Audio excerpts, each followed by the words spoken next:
Assalamualaikum warahmatullahi wabarakatuh. Perkenalkan, kami dari kelompok 2 pengantar sastra dengan nama anggota 1. Ana Mufidah, 2. Anindira Rahma, 3. Afida Alfi, 4. Binti Sofia, 5. Ibnu Hashim. Dalam materi teori sastra terdapat istilah konvensi. Apa sih konvensi dalam dunia sastra? Kita akan membahas pada slide berikut.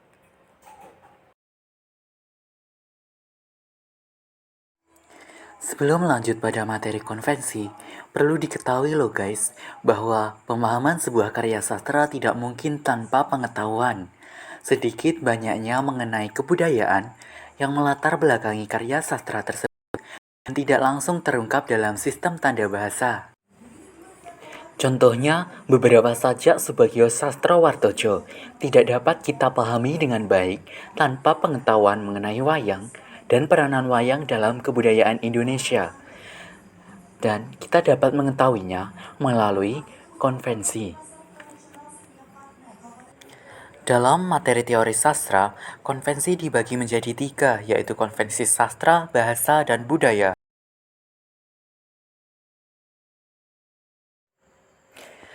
Konvensi menurut Kamus Besar Bahasa Indonesia memiliki pengertian pemufakatan atau kesepakatan.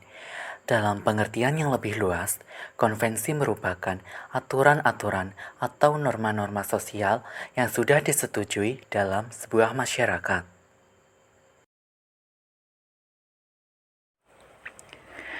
Apakah konvensi sama seperti norma dan adat? Sedikit mirip, tapi ternyata berbeda loh. Kita akan bahas pada slide berikut.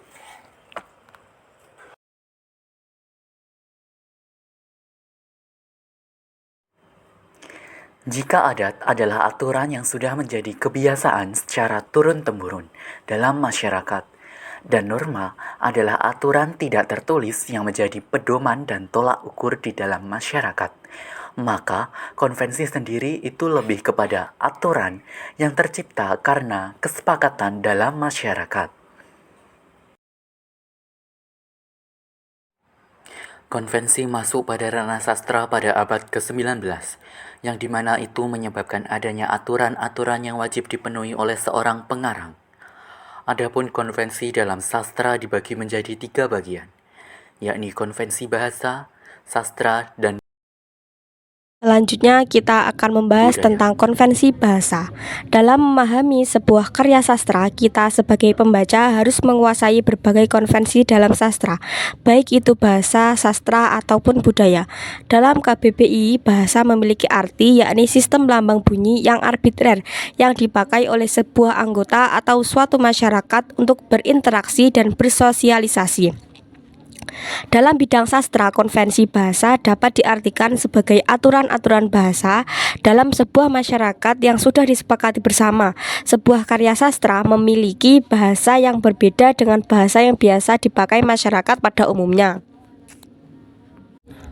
Pemufakatan bahasa dalam sastra memiliki sifat yang arbitrer atau mana suka. Jadi, bahasa yang digunakan dalam sebuah karya sastra itu harus sesuai dengan sistem konvensi bahasa yang dipergunakan. Karena demikian itu, seorang pembaca karya sastra atau kritikus karya sastra dalam menghasilkan makna yang ia baca harus tunduk pada sistem bahasa yang digunakan dalam karya sastra tersebut. Dengan begitu, ia akan mendapatkan makna yang tepat dari teks karya sastra itu.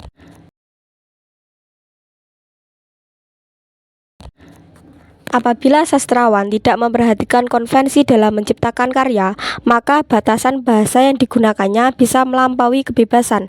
Hasil karyanya menjadi sulit untuk mengetahui maknanya. Hal ini disebabkan sastrawan menggunakan bahasa yang abstrak, imajinatif, serta inkonvensional. Adanya batasan oleh konvensi sastra ini menjadikan inovasi beberapa sastrawan membludak. Hal ini disebabkan adanya batasan sastra memacu pada sastrawan meningkatkan nilai estetika bahasanya. Contohnya sastrawan Sutarji Kalzoum Bahri. Beliau menciptakan karya sastra yang tidak biasa seperti karya sastra pada umumnya.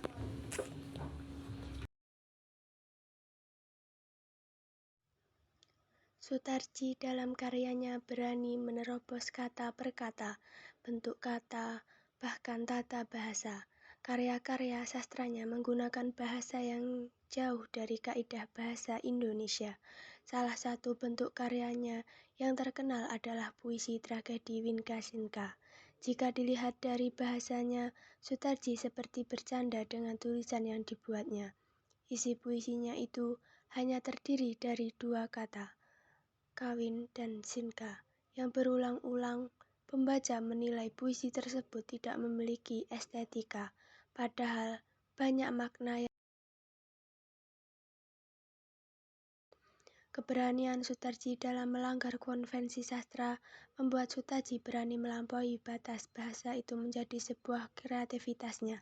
Pemikiran Sutarji ternyata sejalan dengan pendapat dari A.T.W., seorang pakar sastra dan budaya Indonesia dari Belanda. A.T.W. dalam bukunya Sastra dan Ilmu Sastra, Pengantar Teori Sastra, Tew berpendapat, konvensi dalam sastra bukan sesuatu yang mapan, tetapi dapat berubah terus, dapat dilanggar, dirombak, dan diperbarui.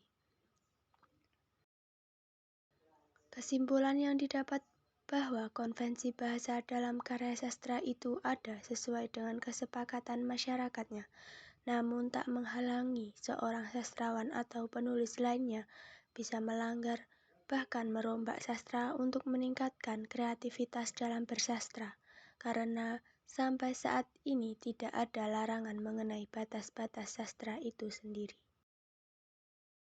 Materi yang kedua yaitu konvensi sastra. Konvensi sastra adalah sebuah aturan dalam karya sastra berdasarkan kesepakatan masyarakat, yang artinya konvensi sastra ini telah disepakati dengan persetujuan dari masyarakat. Bahkan, konvensi sastra ini sendiri pada dasarnya terwujud karena adanya masyarakat yang menyepakati hal tersebut.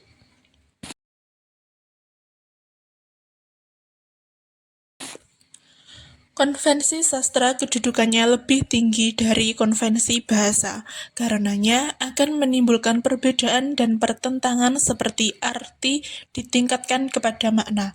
Perbedaan arti dan makna semiotik sastra merupakan yang paling penting.